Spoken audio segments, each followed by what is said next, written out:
그럼 히브리서 9장을 제가 좀 읽어가면서 설명을 하고 중간에 이제 멈추면 또 질문도 하고 대화도 하고 이렇게 하는 식으로 보겠습니다. 9장은 내용이 조금 긴데 한 5개 문단 정도가 있으니까 한 문단씩 보면 될 것 같습니다. 9장 1절부터 제가 한번 읽으면서 설명하겠습니다. 첫 번째 언약도 예배를 위한 의로운 규정들과 이 세상에 속한 거룩한 것을 가지고 있었습니다. 첫 번째 장소가 준비되었는데 그 안에는 촛대와 상과 빵들의 진열이 있었고 이곳을 성소라고 불렀습니다. 두 번째 휘장 뒤로는 지성소라 불리는 장소가 있었고 그 안에 금으로 된 분향단과 모든 면이 금으로 쌓인 언약궤가 있었습니다. 언약궤 안에는 만나가 담긴 그릇과 아론의 쌍난 지팡이와 언약의 돌판이 있었으며 그 위로 영광의 케룹들이 속죄소를 덮고 있었습니다. 이것들에 대해서 지금은 일일이 다 말할 수 없습니다. 이제 그 지상의 성소에서 이루어지는 제사에 대해서 얘기를 하려고 하는데요. 요 첫 번째 문단은 그 성소, 즉 장막을 설명하는 거죠. 그래서 이 이스라엘의 그 성소,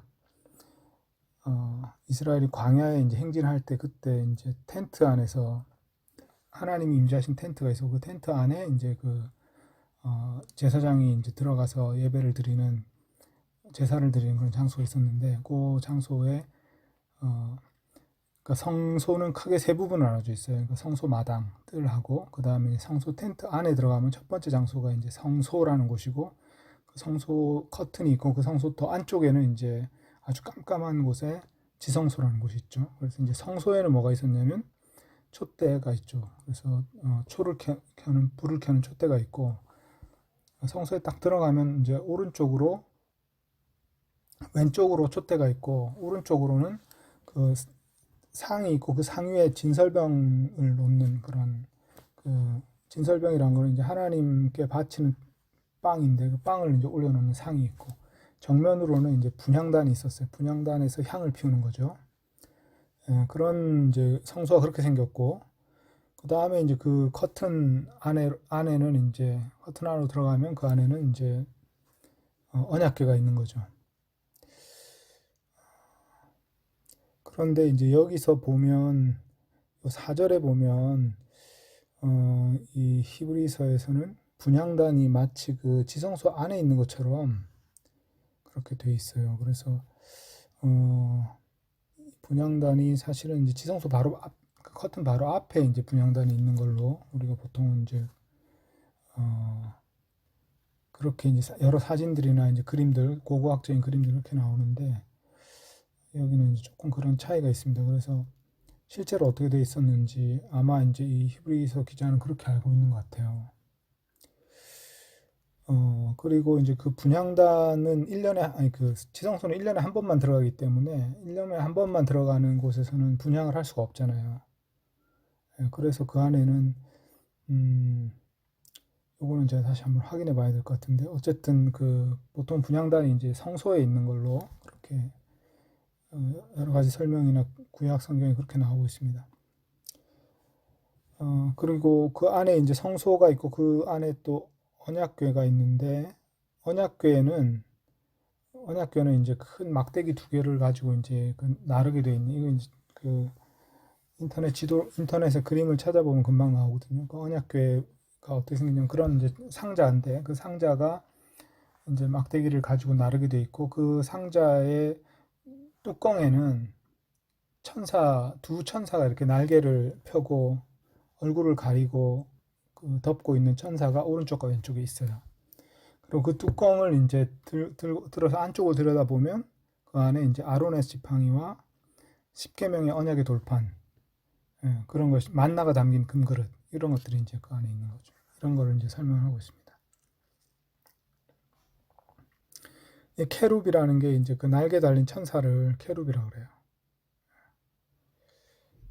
그래서 속죄소 그 케룹들이 날개를 가지고 얼굴을 가리면서 이렇게 오른쪽에서 왼쪽에서 딱 이렇게 가운데로 날개를 이렇게 딱 접고 있거든요. 그러면 이제 머리를 숙이고 이제 가운데를 향해서 머리를 숙이고 이렇게 천사들이 있으면 그 가운데 그 자리, 그 공간을 하나님의 속죄소라고 그래요. 속죄소라고도 하고 시은좌라고도 하는데 거기가 이제 하나님의 하나님이 임재해 계시는 자리라고 생각했어요. 거기가. 그래서 은혜가 나타나는 장소다. 그래서 시은좌라고도 하고 거기를 이제 속죄가 일어나는 곳이다. 그래서 속죄소라고도 하고 그런 이름이 있습니다. 그래서 거기가 이제 하나님의 보좌죠. 근데 요 그 지성소 안은 이제 불이 없기 때문에 완전히 깜깜하죠, 사실은.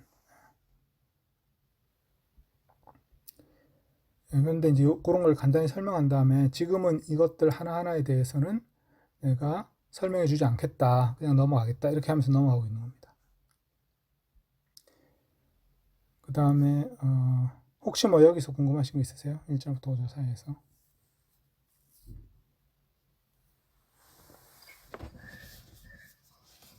그림 보면서 예, 검색해가지고 그림 보면서 보고 있어요. 그래요. 예, 그렇게 보시면 이 설명하는 게 더 잘 들어오겠죠. 제가 설명한 게 그림하고 비슷해요? 말로 설명한 게?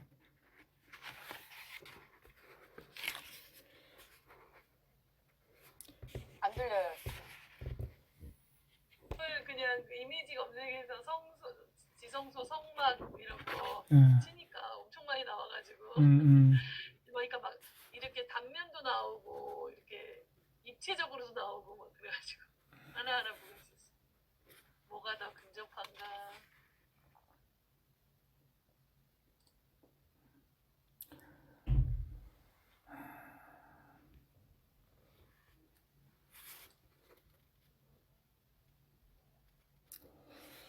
네, 그러면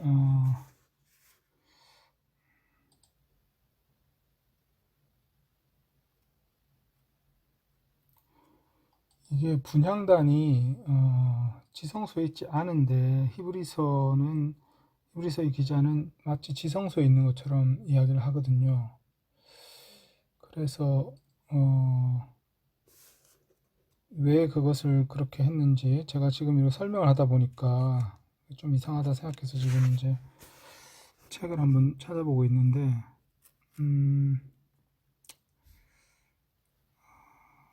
그 부분을 지금 이 주석도 그걸 지적하고 있긴 한데 정확하게 왜 이것이 분향단이 그 분향 향로죠. 향로가 그 지성소에 있는 것을 설명했는지에 대해서는 나오지 않습니다. 나오지 않고 이게 성소에 있는 것이 거의 확실한데 왜 이렇게 말하고 있는지는 지금 모르겠다 이렇게 주석책도 그렇게 얘기를 하네요. 저도 이게 좀 이상하긴 합니다. 왜 이렇게 설명이 되어 있는지 약간 오류처럼 보이는데 실제로 이제 그 지성소 안에 들어갔을 때 거기에 뭐가 있었느냐 이제 그게 사실은 법궤라든지 이 만나가 담긴 그릇, 아론 상한 지팡 이런 게 이제 사실은 다 없어졌었어요. 어느 시점에서 다 없어졌습니다.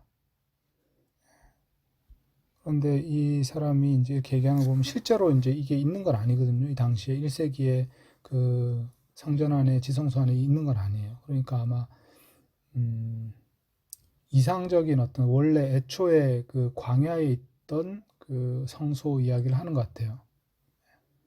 그리고 실제로 이제 성전은 돌로 됐잖아요. 그래서 이 성전하고 성소는 또 다르거든요. 성전에도 물론 성소와 지성소가 있지만 여기는 이제 그 장막이라는 말을 계속 쓰고 있으니까 현재 있는 그 성전보다는 그 이전의 어떤 원초적인 형태의 성소, 텐트의 형태로 있던 그 당시의 때를 성경은 이제 그렇게 그때를 얘기하고 있으니까 구약 성경 모세오경은 그때 얘기를 하는 것 같습니다. 제가 나중에 왜 분향단이 지성소 안에 있는 것처럼 써 있는가 하는 것에 대해서 제가 조금 더 찾아보고 더 좋은 설명이 있으면 한번 나중에 카톡방에 한번 올려드리겠습니다. 6절부터 10절까지 읽겠습니다. 이것들이 이와 같이 준비된 다음 제사장들은 첫 번째 장소 안으로 늘 들어가서 예배들을 완수하고 있습니다. 두 번째 장소 안으로는 1년에 한 번 대제사장 혼자만 들어가는데 피 없이는 들어가지 않습니다. 그 피는 자신과 백성이 부지중 지은 죄들을 위한 것입니다. 이것을 성령님이 명확하게 알려주시는데 첫 번째 장소가 서 있는 동안에는 아직 거룩한 것들의 길이 밝히 드러난 것이 아닙니다. 그 장소는 현재를 위한 비유입니다. 그 장소의 규정을 따라서 예물들과 제물들이 드려지지만 그것들은 양심에 관해서는 예배하는 자를 온전하게 할 수 없습니다. 먹는 것들과 마시는 것들과 여러 가지 씻는 예식들에 관한 육체의 의로운 행위들일 뿐이며 갱신될 날까지만 존재할 것들입니다. 그래서 성소 안에 이제 날마다 제사장이 들어가서 거기에 촛불도 항상 켜 있게 하고 그 다음에 진설병도 매일매일 이렇게 갈아야 되고 그 다음에 이제 또 저기 분향단도 분향을 계속 해야 되고 이런 것들을 이제 하는 곳이 성소 안에서 이제 제사장이 해야 되는 일이죠. 아마 그 성소 안에서 백성들을 위한 어떤 그 중보기도 같은 걸 했겠죠. 하나님을 향한 찬양의 기도도 드리고. 그런데 이제 제사장 혼자만 들어가니까 보통 이 성소까지도 당번 제사장이 들어가겠죠. 성소에는. 그다음에 대제사장이 딱 한 번 이제 그 지성소에 들어가는 거고 1년에 한 번. 그러니까 이제 당번인 제사장이 이제 한 사람이 성소로 이제 들어가서 이런 일을 하고 나오고 매일매일 그걸 해야 되는 거예요. 하루에 두 번을 그걸 해야 되는 거예요. 아침에 한 번, 저녁에 한 번.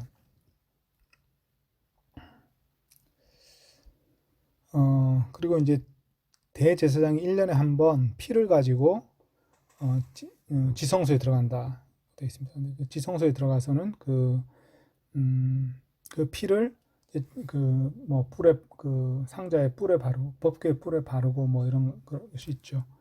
그렇게 하면서 이제 속죄의 어떤 의식을 행하는 거죠. 근데 그 속죄의 의식은 자신과 백성이 부지중에 지은 죄들을 위한 것입니다. 그러니까 일반적으로 우리가 속죄제라고 하는 거는 내가 고의로 지은 죄는 제사를 드리지 않아요. 그러니까 제사를 드려가지고 속죄할 수 있는 죄는 내가 깨닫지 못하는 가운데 하나님께 범한 죄가 있는지 그것에 대해서 속죄 제사를 드리는 거예요. 그런 어떤 그 제사의 성격이 그렇죠. 그래서 여기서 이제 부지중에 지은 죄들을 위한 것입니다. 이런 말이 있습니다. 그 다음에 그런데 이제 이 히브리서 기자는 9절에 그 장소의 규정을 따라 예물과 제물들이 드려지지만 양심을 온전하게 할 수는 없다 이렇게 말해요.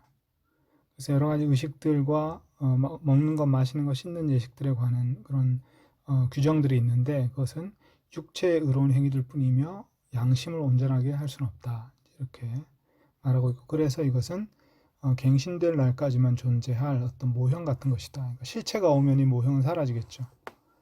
그래서 첫 번째 성소에서 이루어진 예배는 일종의 이제 하늘의 것을 보여주는 모형이다. 이제 이 얘기를 이제 하고 있는 겁니다. 혹시 여기서 궁금한 거 있어요?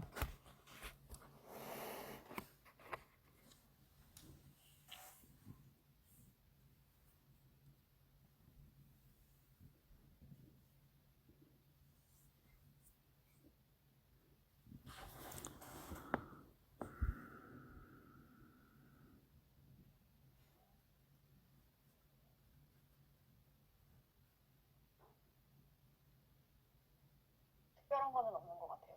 네.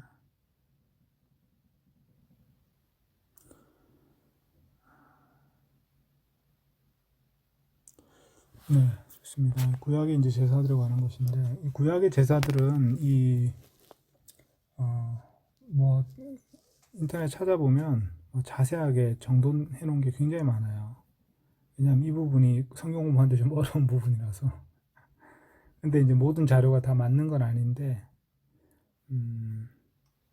어쨌든 뭐 웬만한 자료들이 많이 있으니까, 예, 한번 살펴보셔야 될 것 같고요.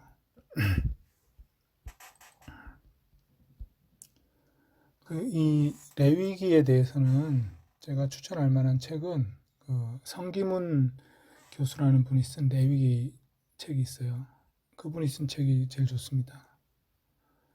그 레위기나 모세 율법에 나오는 제사 이런 것에 대해서 제일 정리를 잘하고 명쾌하게 잘 해놓은 그런 책이 있습니다. 성기문이라는 분이 쓴 책이 레위기 성역 공부 책이 있을 수도 있고 레위기 주석이 있을 수도 있고 레위기에 관한 책을 몇 개 쓰셨는데 그 책이 좋습니다. 그 다음에 15절부터 22절까지 읽겠습니다. 이런 이유 때문에 새로운 언약의 중보자가 계십니다. 즉 첫 번째 언약 위에서 이루어진 범죄들로부터의 속량을 위한 죽음이 있은 후에, 그러니까 첫 번째 언약 위에서 이루어진 범죄들, 그런 범죄들로부터의 속량을 위한 죽음이 있은 후에 영원한 유업을 얻도록 부름받은 자들로 하여금 그 약속하신 바를 취하게 하시려는 것입니다. 언약이 있는 곳에는 언약 맺는 이의 죽음을 나타내는 것이 반드시 제공되어야 합니다. 언약은 죽은 것들 위해서 견고히 세워집니다. 언약 맺는 이가 살아있는 동안에는 아무 때도 그 언약이 효력을 발휘하지 못합니다. 그래서 첫 번째 언약도 피 없이는 성립되지 못했습니다. 모세에 의해 율법을 따른 모든 명령들이 모든 백성에게 말해진 후에 그가 송아지들과 염소들의 피를 물과 붉은 양털과 우슬초와 함께 취하여 그 책 자체와 백성들에게 뿌리며 이 피는 하나님께서 너희를 향해 명령하시는 언약을 맺는 피다 라고 말했습니다. 그리고 장막과 예식에 쓰는 모든 그릇들도 마찬가지로 피를 뿌려 정결하게 하였습니다. 율법을 따라서 거의 모든 것이 피로써 정화가 됩니다. 그리고 피를 쏟음 없이는 사함이 없습니다. 이 부분이 이제 이 부분부터 사실 조금씩 어려워지는데, 왜냐하면 약간 모호한 게 나와요.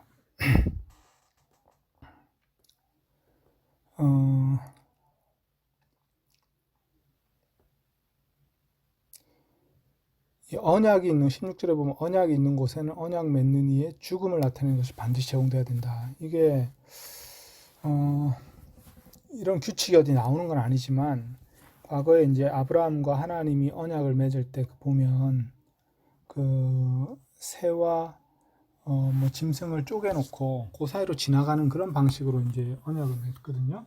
그래서 이게 상당히 이제 고대부터 있던 어떤 그 언약을 맺는 방식이었던 것 같아요. 그래서 언약은 제사와 함께 이루어지는 거죠. 그 제사에서는 제물이 바쳐지잖아요. 근데 그 제물을 죽임으로써 언약을 맺는 사람 당사자들이 어떤 그 약속을 하는 거죠. 목숨을 걸고 약속을 하는 거예요. 그게 이제 언약이었다는 거죠. 그 자기가 죽는 건 아니지만 자기를 상징하는 어떤 그 동물을 죽임으로써 내가 이 언약을 굉장히 중요하게 여기고 소중히 여기겠다라는 그런 어떤 상징적인 표현이었던 것 같아요. 그래서 여기서 이제 언약은 반드시 그 사람 언약 맺는 이의 죽음을 나타내는 것이 반드시 제공돼야 된다. 원문에는 그냥 죽음을 제공해야 된다 이렇게 되어 있어요. 그러니까 언약을 맺으려면 반드시 그 언약 맺는 이의 죽음을 제공해야 된다 이렇게 되어 있어요. 그러니까 언약 맺는 사람은 죽어야 된다 이런 말인데 이거는 이제 논리적으로 좀 해석이 안 되니까 언약을 맺고 나서 살아야 될 텐데 언약을 맺으면서 죽어버리면 안 되잖아요. 그러니까 이게 말이 안 돼서 그것을 이제 좀 생각을 해보면 언약 맺는 이의 죽음을 나타내는 그 짐승이나 어떤 재물이 그 앞에 놓아지고 그 재물을 죽임으로써 한 재물은 나의 어떤 생명을 상징하는 것이고 또 다른 재물은 저 상대편의 생명을 상징하는 거예요. 그럼 그 재물을 거기서 이제 죽임으로써 생명의 언약을 맺는 거죠. 목숨을 걸고 이제 그런 것들을 이제 이야기하고 있는 겁니다. 언약이 있는 곳에는 언약 맺는 이의 죽음이 반드시 제공돼야 된다. 또는 죽음을 나타내는 것이 반드시 제공돼야 된다. 그런 겁니다. 그래서 언약은 죽은 것들 위해서 견고히 세워집니다. 이 죽은 것들은 이제 죽은 동물들 말하죠. 언약 맺는 이가 살아있는 동안에는 아무 때도 그 언약이 효력을 발휘하지 못합니다. 이 말이 이제 조금 안 맞는 것 같아요. 왜냐하면 언약 맺는 이가 그 자리에 죽어버렸으면 이상하잖아요. 그죠? 근데 언약 맺는 이가 살아있는 동안에는 아무 때도 그 언약이 효력을 발휘하지 못합니다. 이 말이 참 해석하기 어려운 말인데 그런데 이제 이 주석책을 보면 이 문장을 이렇게 해석하는 경우도 있어요. 그러니까 언약 대신에 유언이라는 말을 넣는 거죠. 헬라어로는 이제 언약이라는 단어가 유언 죽을 때 남기는 말, 유언하고도 같은 단어예요. 그래서 일종의 워드 플레이가 일어나는 것이다.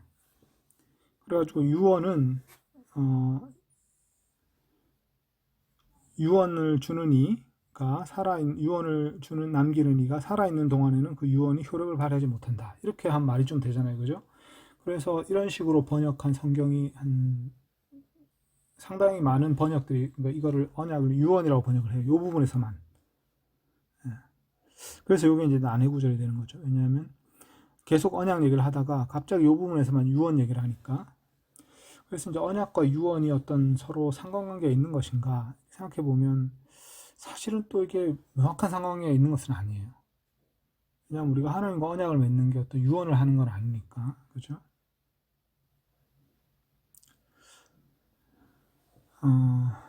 그래서 이제 조금 이제 저는 우회적으로 해석을 해서 이걸 어떻게 해석하고 싶냐면, 이거는 이제 하나의 방편이죠. 정답은 아니고. 그래서 언약 맺는 이가 살아있는 동안에는 아무 때도 그 언약이 효력을 발휘하지 못합니다. 이 말은 이제 언약을 맺는 이라는 게 이제 언약을 맺을 때 바쳤던 재물을 말하는 것이라면, 아까 언약 맺는 이의 죽음, 그래서 그 재물이 살아있는 동안에는 그 언약이 효력을 발휘하지 못한다. 재물이 완전히 바쳐져서 죽어야 된다. 뭐 이렇게 이제 이해할 수도 있겠죠. 이것도 완벽하게 딱 맞아 떨어지는 건 아니에요.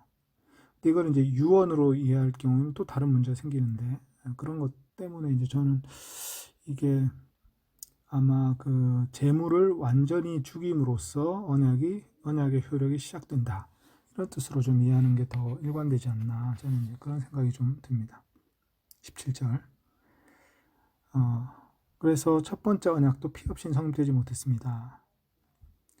그래서 이제 첫 번째 언약이라는 거는 이제 모세율법에 따른 언약이죠. 그 언약도 거기서 피가 필요했던 거죠. 재물이 필요했다는 것입니다. 그래서 이제 19절부터는 이제 율법을 따른 명령들이 모세가 쭉 낭독을 하죠. 그 다음에는 이제 송아지와 염소와 그의 피와 그 다음에 물과 붉은 양털과 우슬초 이런 것들을 붉은 양털 우슬초에 그 피를 묻혀가지고 물하고 피를 묻혀가지고 그거를 그 책이라고 되어 있는데 여기서는 이제 그 십계명의 돌판을 말할 것 같아요. 그 다음에 백성들에게 그것을 뿌립니다. 그렇게 해서 그것을 정결케 하는데 그걸 뿌리면서 이 피는 하나님께서 너희를 향해 명령하신 언약을 맺는 피다 이렇게 선포를 합니다. 이거 출애굽기 24장 8절에 나오고요. 그리고 장막과 예식에 쓰는 모든 그릇에도 피를 뿌려서 정결하게 하였다. 그 다음에 율법을 따라서 거의 모든 것이 피로 정화가 된다. 그리고 피를 쏟음 없이는 이 사함이 없다. 그래서 일단 피로 모든 것을 정결케 하고 언약에는 피가 반드시 필요했다. 피는 생명을 상징하는 거니까 이제 생명으로 그거를 정화시키는 어떤 그런 것이었다. 이렇게 이제 설명을 했어요. 근데 여기서 또 이제 어려운 게 뭐냐면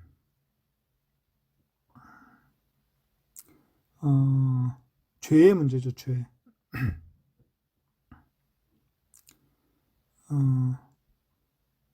그래서 이 죄가 죄라는 것이 뭐냐 하면 죄는 언약을 깨트리는 어떤 행위, 언약의 손상을 가게 하는 행위가 죄예요. 그러면 우리가 언약을 깨트리거나 언약의 손상을 가게 하는 어떤 행위를 하면 그러면 어떻게 되냐면 부정해지는 거죠. 깨끗하지 않게 되는, unclean하게 되는 거예요. 그러면 그것을 클린하게 만들기 위해서 피를 뿌려서 다시 클린하게 만든다. 이제 그게 어떤 이 제사의 어떤 원리라는 겁니다. 그래서 피를 뿌려가지고 언약이 온전하게 유지되게 하기 위해서 계속 정화를 시키는 거죠. 그 언약에 어떤 손상을 끼칠 수 있는 어떤 요소들을 정화시키는 것. 목사님, 예, 그런 것을 말합니다. 예. 제가 인터넷이 약간 문제가 있어서 그런지 모르겠는데 잘 못 들었어요. 지금 말씀. 맞아요. 맞아. 똑같아. 뚜 이렇게 네. 됐어요. 아, 그래요? 네, 이 요거 예, 예. 부분 어렵다고 한 부분 설명하실 때 20 죄 문제 얘기하실 네, 네, 때 네. 안 들려요.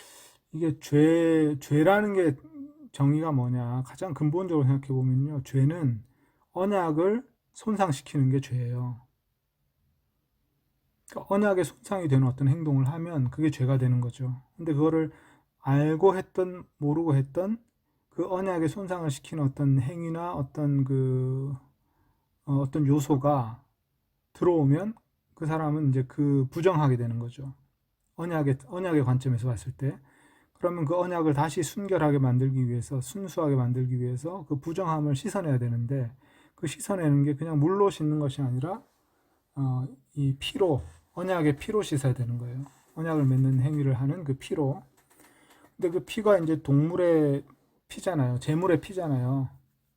그러니까 이제 지상에 있는 성전에서는 그 계속 사람들이 언약을 깨트리는 어떤 행동을 부지중에라도 하게 되기 때문에 항상 제물을 바친 거죠. 제사장이 개인들이 제물을 가지고 올 수도 있는데 1년에 몇 번은 개인이 자기 제물을 가지고 오죠. 그러나 이제 그들이 안 가지고 오는 때에도 날마다 제사장은 제사를 드려가지고 백성들이 짓고 있는 죄, 그 죄를 위해서 속죄제를 드리는 거죠. 속죄 제물을. 그리고 그거를 이제 제단에 뿌리는 거예요. 그렇게 하면 이제 백성의 죄가 씻어지는 거죠. 정결하게 되는 거죠.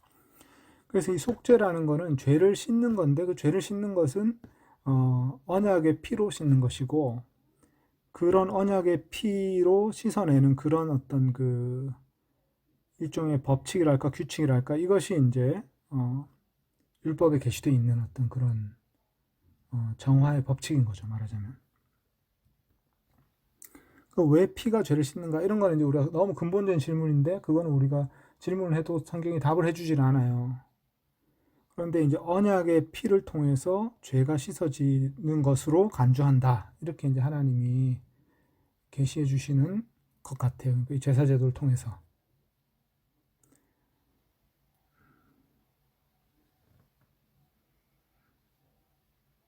그래서 여기서 이제 요점은 언약에는 반드시 피가 필요하다. 피는 그 언약에 참여한 당사자들의 생명을 상징하는 겁니다. 그러니까 자기가 죽으면 안 되니까 자기를 대신하는 어떤 그 동물을 바쳐서 죽게 하고 그 죽은 피가 언약의 피가 돼가지고 그것을 뿌리면 언약에 방해가 되는 죄의 요소들, 부정해진 것들을 씻어내는 어떤 것이 된다. 이런 원리예요. 그런 원리가 제사에 들어있다는 거죠. 그러니까 이 이스라엘의 제사에.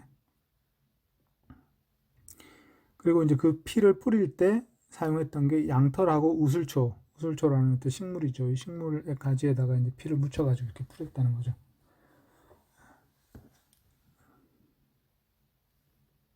그리고 여기 이제 물이 나오는데 물은 물과 붉은 양털과 우슬초와 함께 취한다. 요거는 이제 성경의 다른 부분 레위기 14장이나 민수기 19장에 보면 암소의 죄를 제물로 바치는 암소의 죄를 물에 타가지고 그거를 이제 또 뿌리는 게 있어요. 그러니까 그것도 어떤 정화를 위해서 사용되는 물이 있었어요.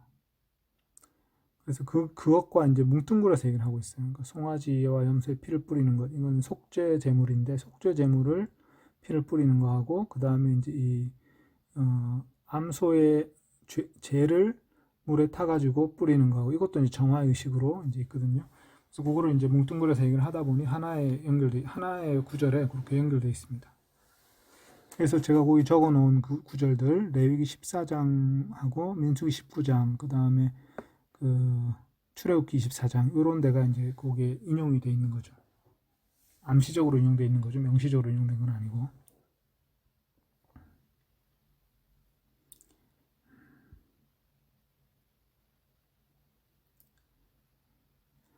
그래서 여기서 이제 죄라는 거는 율법이 아니라 언약에 피해를 끼치는 게 죄다. 그죠? 언약이 없으면 사실 죄도 없어요. 그 죄의 데피니션이 그런 거니까. 언약을 깨트리는 행위가 죄니까. 그럼 이제 모든 사람이 죄인이라는 말은 그런 의미에서 이런 거죠. 그러니까 하나님은 사실은 이스라엘과만 언약을 맺으셨잖아요. 구약 시대에는. 그런데 이제 인류의 다른 사람들도 죄를 지을 수 있느냐? 언약을 맺지 않았는데. 근데 이제 그 원리, 그 논리는 뭐냐면 모든 사람이 창조에 의해서 하나님과 어떤 언약 관계 안에 있다고 보는 거예요.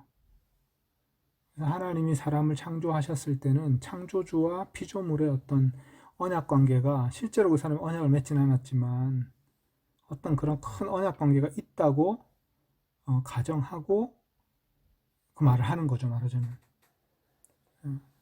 그래서 이제 모든 사람이 하나님과의 관계에서 멀어졌다 이 말을 이제 모든 사람이 언약 관계 깨트린 죄인이다 이렇게 이제 말을 하는 겁니다.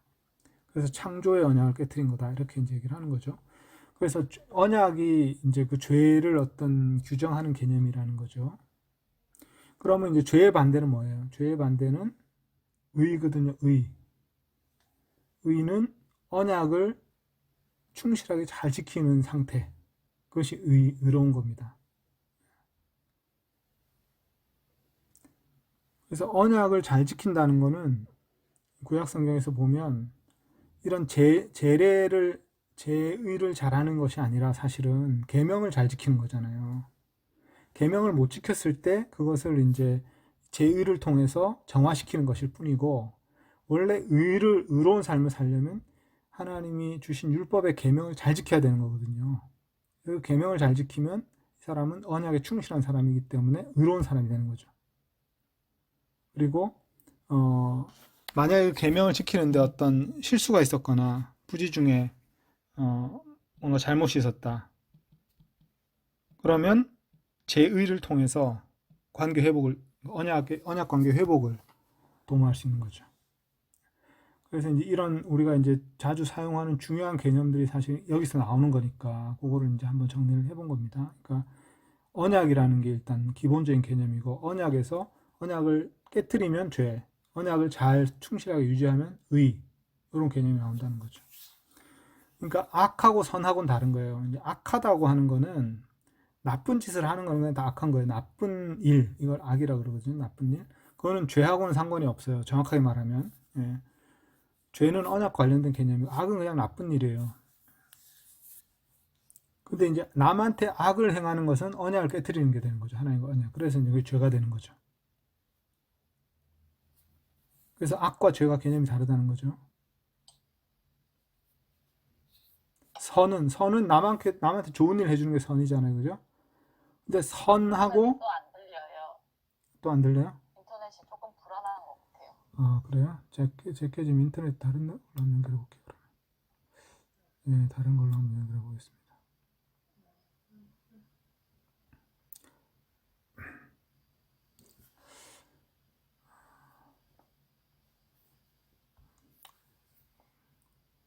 그래서 지금 이제 어떤 단어들의 정의가 언약에서 나오는 그 단어들의 정의를 좀 몇 가지 얘기한 겁니다. 그러니까 언약이라는 게 있고 언약은 언약을 잘 지키는 게 죄, 언약을 깨트리는 게 죄, 언약을 잘 지키는 게 의.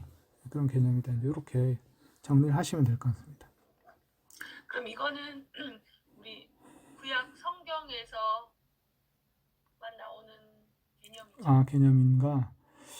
그렇죠. 예, 구약성, 하는 예, 것들, 예. 이렇게 보면 일반적으로는 죄도 나쁜 짓이잖아. 그러니까 나쁜 짓인데 그 나쁜 짓이 그러니까 우리가 공동체의 약속을 깨트리는 거. 공동체 약속이 법이잖아요. 법을 깨트리는 게 죄가 되는 거죠. 근데 나쁜 짓이 다 죄는 아니에요. 왜냐하면 법이 규정을 안 하고 있으면 그게 죄는 안 되거든요. 또 그냥 나쁜 짓이지. 그러니까 나쁜 짓은 아주 그냥 일상적인 개념이라고 생각하면 돼요. 나쁜 짓, 착한 짓, 나쁜 행동, 착한 행동, 선한 행동, 악한 행동. 이 선과 악은 일상적인 개념이라고 생각하고 그 다음에 언약적인 개념에서는 죄와 의가 있는 거죠. 그래서 의는 우리가 공동의 어떤 규범을 만들었는데 그 규범을 뛰어나게 잘 지킨 사람은 의인이라고 그러죠, 우리가. 그러니까 이게 이제 일상적인 개념에서. 근데 이제 그게 성경적인 개념으로 이제 정의를 해보면 구약 성경을 가지고 이제 정의를 해보면 언약 개념이 있고 그 언약을 잘 지키는 게 의, 언약을 깨뜨리는 게 죄 이렇게 된다는 거죠. 그렇게 정의를 하면 성경적인 개념으로서 죄와 의의 개념을 아주 정확하게 이해하고 있는 것이 되는 겁니다. 선과 악하고 조금 다르다는 거죠. 단어가 비슷하지만 개념이 그렇게 구별된다. 뭐 그 얘기를 한 거고요.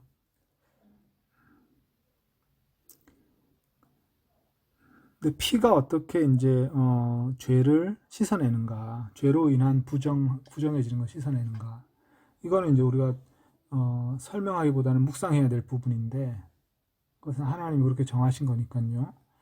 그런데 이제 이 언약이라는 것이 그만큼 어떤 중요하다는 어떤 그 것일 수도 있고, 뭔가 더 근본적인 어떤 사람의 생명과 관련되어 있는 부분이다. 언약이라는 거는 뭐 그런 의미가 있는 것 같기도 하고, 그거는 이제 좀 묵상을 해봐야 될 부분인 것 같아요. 어쨌든 언약은 피에 의해서 성립이 되고, 그 피로 인해서 우리가 언약에 합당하게 깨끗한 모습이 될 수 있다. 이게 이제 구약의 제의를 통해서 계시된 하나님의 어떤 계획이다. 볼 수 있는 거죠. 자, 23절부터 이제 마지막 끝까지. 그러므로 한편으로 하늘에 있는 것들의 모형들은 이런 예식들로서 정화되어야만 하지만 또 한편으로 하늘 위의 것들 자체도 이것들보다 더 나은 제사들로서 유지되어야 합니다. 그리스도는 참된 것들에 대응되는 손으로 만든 성소 안으로 들어가신 것이 아니라 하늘 그 자체 안으로 들어가셔서 지금 우리를 위해 하나님 앞에 나타내지셨습니다. 다른 것들의 피를 가지고 매년 성소에 들어가는 대제사장처럼 자신을 여러 번 가지고 나아가지 않기 위해서입니다. 그러려면 세상의 기초가 놓이던 때부터 그가 여러 번 고난을 받아야만 했을 것입니다. 그러나 이제 한 번 세상의 완성의 때에 자신의 제사를 통한 죄의 처리를 위해 나타내지셨습니다. 사람에게는 한 번 죽는 것이 예비되어 있으며 이것 후에는 심판이 있는 것처럼 이처럼 그리스도도 많은 사람들의 죄들을 담당하시기 위해 한 번 바쳐지신 후에 두 번째로는 죄와 상관없이 그를 간절히 기다리는 이들에게 보이셔서 그들을 구원하실 것입니다. 자, 23절부터 보면요. 한편으로 하늘에 있는 것들의 모형들, 그러니까 이건 땅에 있는 것들입니다. 땅에 있는 그 재래와 관련된 그런 여러 가지 것들, 그것이 하늘에 있는 것들의 모형들이라고 했죠. 그래서 이 모형들은 이런 예식으로 정화되어야만 된다. 그래서 이제 피 뿌리는 것으로 정화가 되어야 된다는 거죠. 그런데 하늘에 있는 것들 자체도, 하늘에 있는 것들도, 원형들도 이것들보다 더 나은 제사들로서 유지되어야 된다.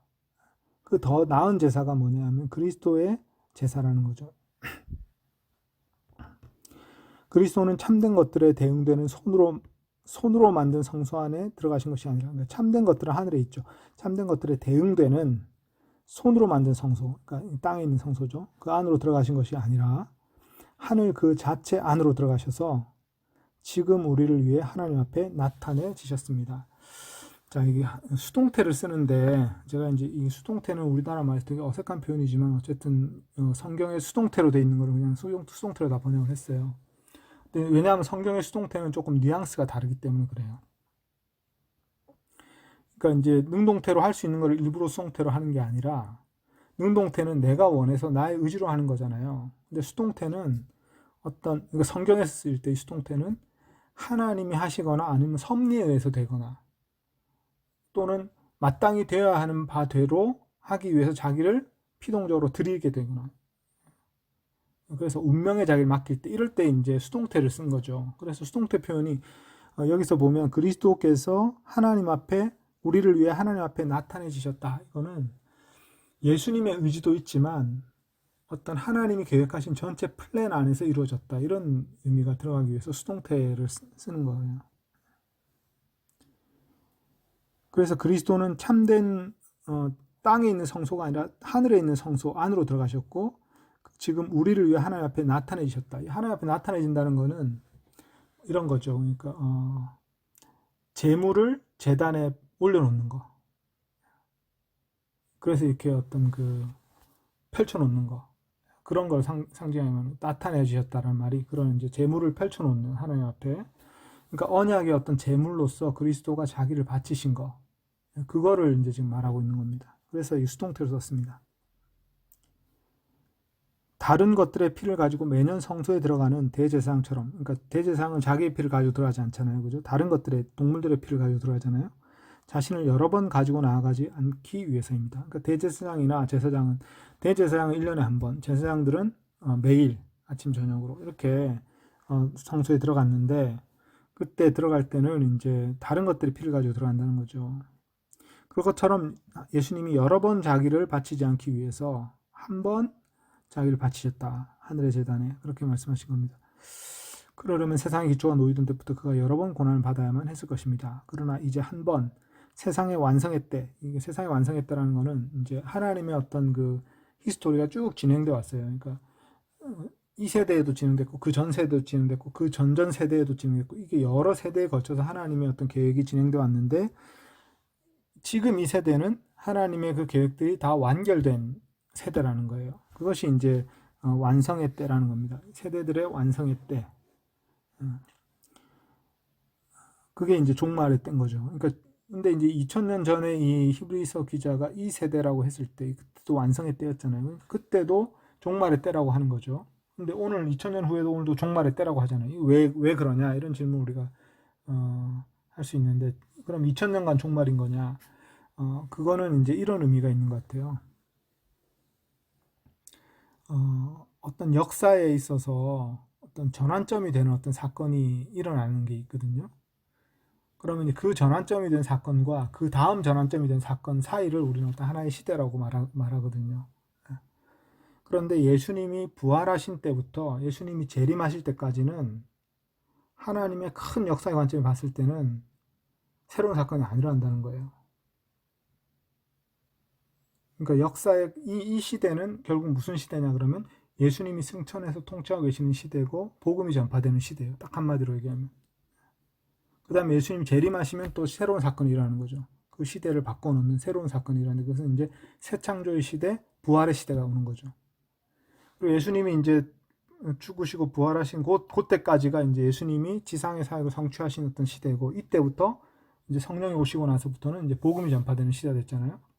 그리고 이 시대에서는 뭐 그동안에 무슨 복잡한 변화가 일어나긴 했지만 크게 하나님의 나라 역사를 딱 봤을 때는 이 시대는 복음이 전파되는 시대, 교회의 시대, 종말의 때라는 거죠. 완성된 시대. 성령이 오셔가지고 모든 것이 완성된 시대. 이렇게 말하는 거예요. 아니 스티브 잡스가 지금 엄청난 큰 변화를 주고 별거 아니구나. 그런 의미에서 이게 그 완성의 때라는 말 한 거죠. 완성의 때. 그래서 성령이 오심으로써 사실은 이제 하나님의 큰 계획이 완성됐고 그 다음부터는 이제 작은 변화는 일어나지만 하나님의 큰 계획에서 물줄기를 맡기지 않는 거죠. 예수님 재림하실 때까지. 그런 의미에서 이제 이 완성의 때라는 말이 나오는 겁니다. 그래서 예수님이 이 세상의 완성의 때에 자기의 제사를 통한 죄의 처리를 위해 나타나셨습니다. 죄를 치워버리는 일, 죄를 처리하시는 일을 위해 나타나셨다. 그래서 죄라는 것은 결국 이제 언약을 깨뜨리는 어떤 그 부정한 것인데 그것을 처리하기 위해서 동물들의 피로는 되지 않기 때문에 예수님 자신의 피로 그것을 처리하셨다. 이렇게 얘기하는 거예요. 죄의 문제를 해결하셨다. 27절 사람들에게는 한 번 죽는 것이 예비되어 있으며 이것 후에는 심판이 있는 것처럼 모든 사람은 한 번 죽는 게 다 예비되어 있습니다. 그 사람 인생에 죽음의 순간이 다 예비되어 있고요. 그것 후에는 심판이 있다. 이거는 뭐 일반적으로 이제 진리인 말인 거죠. 상식적으로. 그것처럼 이처럼 그리스도도 많은 사람들의 죄를 담당하시기 위해 한 번 바쳐지신 후에 그리스도의 한 번의 죽음이죠. 사람들에게도 한 번의 죽음이 있지만 그리스도에게도 한 번의 죽음이 있다는 거죠. 근데 그 죽음은 많은 사람들의 죄들을 담당하는 그런 죽음입니다. 그리고 그 이후에는 사람들에게는 심판이 있죠. 근데 이제 이 그리스도에게는 두 번째로 있는 그것은 그를 간절히 기다리는 이들에게 보이셔서 그들을 구원하시는 일이 남아 있는 거죠. 그래서 사람의 운명과 그리스도의 운명을 약간 그 대꾸법을 이용해서 비교하고 있습니다. 맨 마지막 부분 보면 두 번째로는 죄와는 상관없이 그를 간절히 기다리는 이들에게 보이셔서 그들을 구원하실 것입니다. 보인다는 말은 뭐냐면 그것도 수동태로 나오잖아요. 그죠? 그래서 하나님이 계획하신 때에 나타나신다는 그런 어떤 그 의미가 있는 거죠. 예수님이 원하시는 때에 오시는 게 아니라 하나님이 원하시는 때에 오신다. 이런 의미가 수동태에 약간 담겨 있다는 겁니다.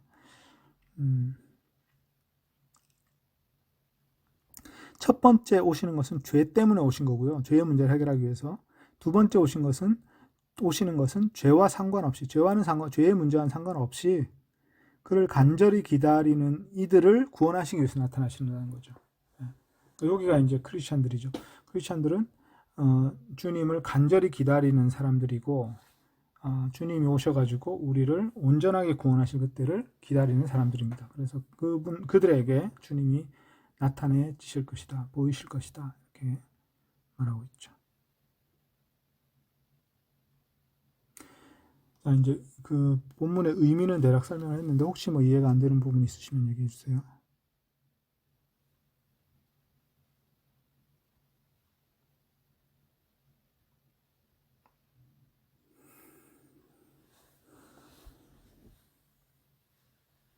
8절에 보면은 네. 이것을 성령님이 명확하게 알려주시는데 음, 이거는 이제 그냥 깨달은 거죠. 히브리서 기자가. 그러니까 무엇을 알려주셨나요? 알려주신 내용이 뭔지 그 얘기하는 거죠, 그죠? 그러니까 첫 번째 장소가 그러니까 성막 이런 제사 음. 하는 게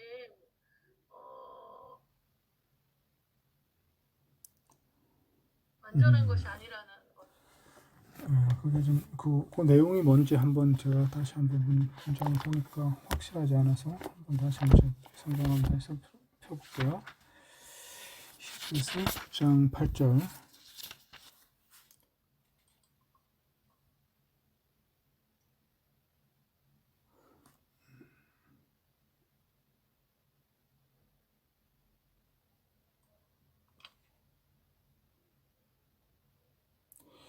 이 경우는 지금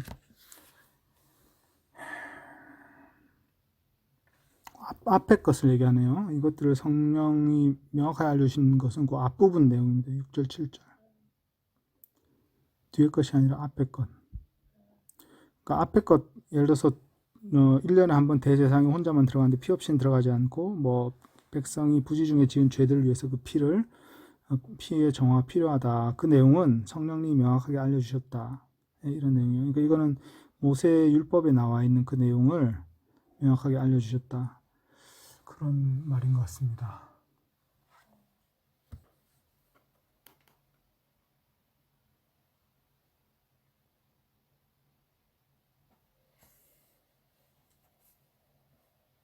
그러니까 그 율법의 규정들을 알려주신 걸 말하는 것 같아요.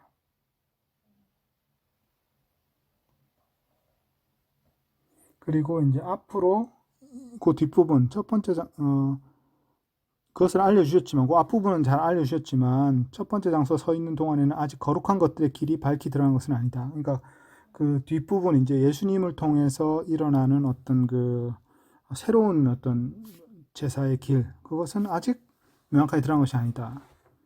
그래서 구약 성경만 봐가지고는 그거를 명확하게 알 수 없다. 이제 그런 말인 것 같습니다.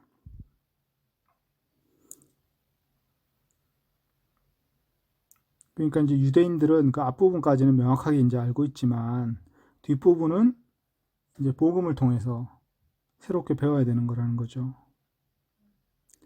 근데 그것을 알려면 그 장소가 현재를 위한 비유라 그랬잖아요. 그러니까 이 구약의 그 율법들과 그것을 통해서 드리는 제사가 하나의 비유라는 것을 인식해야 된다. 그리고 비유에 대한 참된 해석은 예수님을 통해서 가능하다.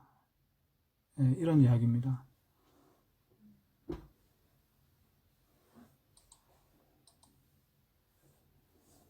그리고 그 행위들은 사람들을 표면적으로, 그러니까 육신을 정결하게 할 수는 있지만 양심을 정결하게 할 수는 없다. 그 얘기를 하죠. 양심에 관해서는 그들을 온전하게 할 수 없다. 9절에. 그래서 우리 지난번에 8장에서 본 것처럼 하나님이 내가 새 언약을 세울 것인데 그 새 언약은 너희 마음에 내 말씀을 새길 것이다. 내 말을 새길 것이다. 그렇게 말씀하셨잖아요. 그죠? 양심을 바꿀 것이다. 너희 생각 안에 내 율법을 줄 것이다. 그게 이제 차이점이죠. 몸만 바꾸는 게 아니라 이제 마음을 바꾸는 거니까. 예.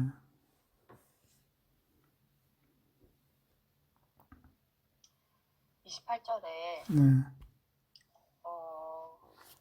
제가 지금 새 번역 같이 보고 있는데 네, 자기를 기다리고 있는 사람들에게 나타나신다고 했는데 네. 그럼 여기에서 자기를 기다리고 있는 사람들은 예수님을 믿고 의롭다고 칭해진 사람들을 이야기를 하는 걸까요?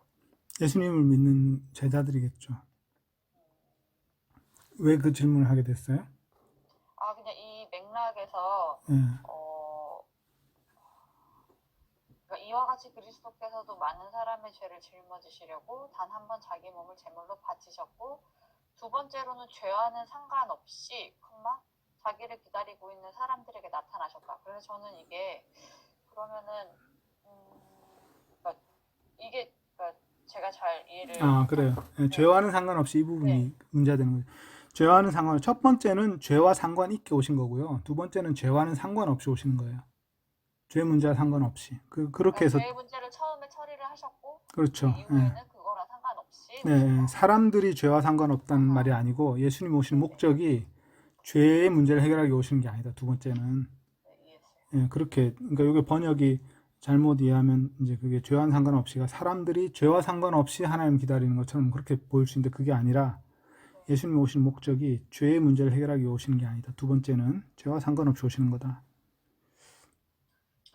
두 번째가 꼭 재림을 말하는 게 아니고 재림일 가능성 두 가지 목표를 가지고 아니요. 재림인 것 같아요. 재림이에요. 재림인데 첫 번째 오실 때는 죄의 문제를 해결하는 게 굉장히 큰 중요한 목적이었죠.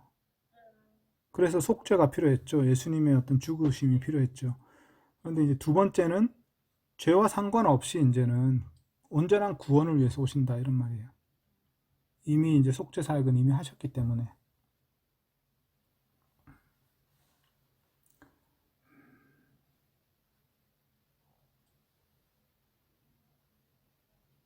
아무리 번역을 잘 해도 이게 오해를 줄 수가 있네요.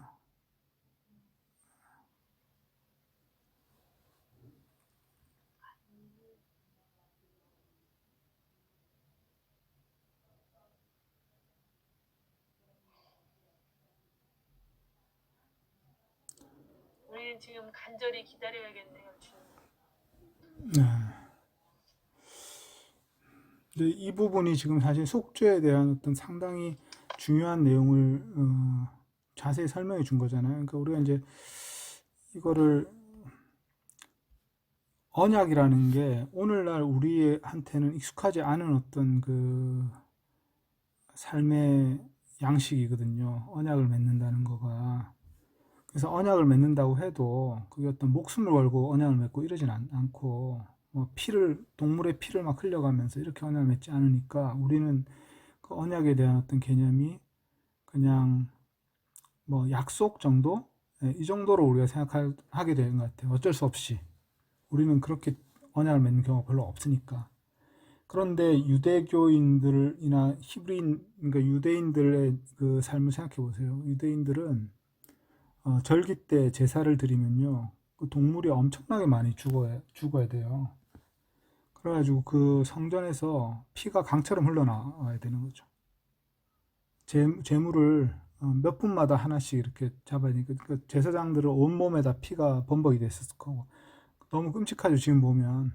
그리고 이 피를 뿌린다는 것도 그래요. 피를 뿌려서 정화시킨다고 하는데 우리는 피가 묻으면 그게 지저분하다고 해서 빨리 씻어내고 싶을 거 아니에요. 그러니까 이게 개념이 완전히 다른 거지. 그래서 이게 유대인들의 어떤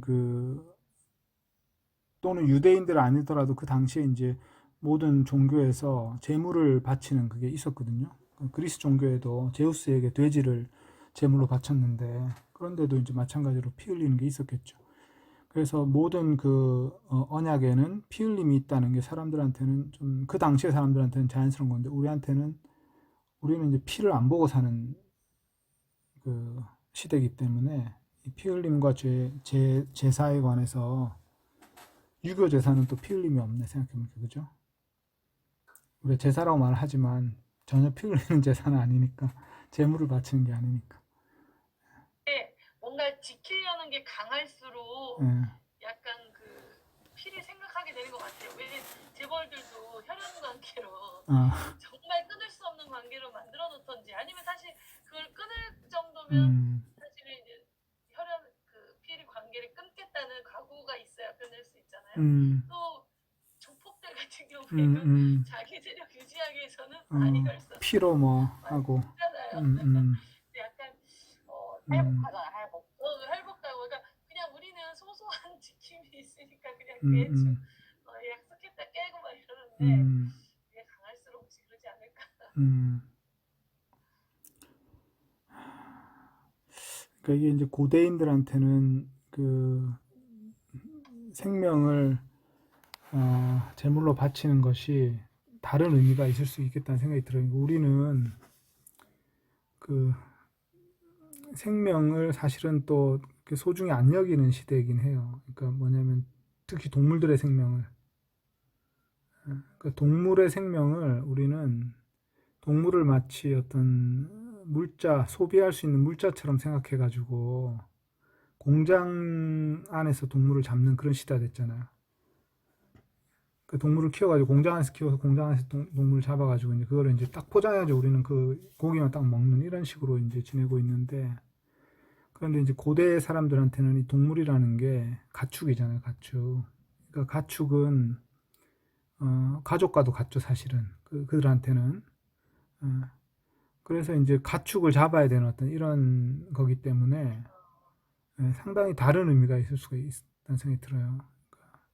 그만큼 이제 언약을 맺는 행위는 굉장히 좀 신성한 어떤 그런 어떤 차원이 있는 거고, 아바타란 영화에 보면 동물 사냥하는 장면 나오는데, 그게 이제 약간 그 고대의 어떤 그런 동물에 대한 어떤 의식을 보여주는 것인데, 현대인들은 동물이 뭐 장식품 아니면 소모품 이렇게 돼가지고 동물을 죽이는 거에 대해 양심적 가책이 없어서 팔아가지고 돈으로 바꿔가지고 자기 가족을 먹여 살려야 되는데 이런 생각을 하지, 그거를 이제 어떤 가책을 받지 않는 형제라고 생각하지 않거든요, 동물에 대해서. 근데 이제 아바타의 그 영화에 보면 새로운 행성에 사는 그 사람들이 아직도 동물을 형제로 생각하는 거죠. 그래가지고 이제 그 동물이 죽었을 때 그 동물을 잡아서 먹긴 하는데, 그 동물이 죽었을 때 그 죽음을 이제 어떤 동료 피조물의 죽음으로 생각하는 어떤 그런 태도가 있어요. 근데 진짜 너무 새로운데요. 왜냐면 음, 그렇게 막 피처럼 막 동물 죽인다고 했을 때 음, 그게 정말 나랑 소중한 나를 음, 대신해서 죽는 음, 동물이라는 개념은 없었어요, 지금까지. 음, 그냥 대신한다라는 의미만 있었는데 생각해보니까 진짜 우리 지금 현대랑 다를 수도 있겠네요. 사실 그런데 정말 우리가 지금 반려견으로 여기는 것들이 식용 말고 이게 너무 소중하거든요. 자식과 같다고 생각하고 걔들 죽으면 정말 장례가 치러주잖아요. 그러니까 예를 들면 이 반려를 정말 나 대신 죽는 거잖아요. 그러면 그때의 소중한 그 느낌은 알 수 있을 것 같아요. 그래요. 고대 사람들이 이제 어느 정도까지 동물을 이제 가까이 느꼈는지는 우리가 뭐 확실히 알 수는 없어요. 근데 이제 양과 목자의 관계 같은 걸 생각해 보면, 양과 목자의 관계가 이제 친밀했잖아요. 예수님의 이야기 속에 보면 양은 목자의 음성을 듣고 목자를 따른다, 이제 이런 그런 표현을 보면 이제 양과 목자는 친밀한 관계에 있는 거죠. 물론 그렇다고 해서 우리가 이제 어렸을 때 시골에서 이렇게 동물을 키울 때도 보면 뭐 동물을 막 친구나 가족처럼 생각하는 것 같지는 않아요. 우리 할머니나 뭐 보면 닭도 잡고 뭐 돼지도 잡고 했으니까. 그런데 이제 적어도 그렇게 할 때 그 동물의 죽음이라는 거를 되게 현실적으로 느끼는 거는 사실이에요. 왜냐하면 내 손으로 잡아야 되니까. 그리고 이제 눈앞에서 그걸 봐야 되니까, 피 흘리는 걸 봐야 되니까, 죽어가는 걸 봐야 되니까. 그런 의미에서는 동물의 죽음이 우리는 약간 비현실적인 것이라면, 농촌 사회나 유목 사회에서는 동물의 죽음이라는 게 굉장히 현실적인 사건인 거죠. 그래서 그것을 통해서 언약을 맺는다는 거는, 이제 언약이라는 게 굉장히 중요한 의미가 있는, 그냥 이렇게 가볍게 할 수 있는 건 아닌 거겠죠. 이해돼요. 뭐 그런, 약간 우리가 다른 시대에 제사를 드리던 시대하고 지금 우리 그러니까 동물의 피로 제사를 드리던 시대와 이제 아닌 시대가 좀 간격이 있을 수 있겠다. 음. 네, 묵상해 볼 게 많긴 한데, 이거 뭐, 한번 이 말씀을 이제 읽으면서 천천히 읽으면서 또 궁금하신 부분 있으면 카톡방에 올리시든지 예, 그렇게 하시면 될 것 같네요. 그럼 오늘 여기까지 하고 마무리하겠습니다. 제가 기도하고 마무리하겠습니다. 하나님 아버지, 히브리서 저자가 적은 글 속에서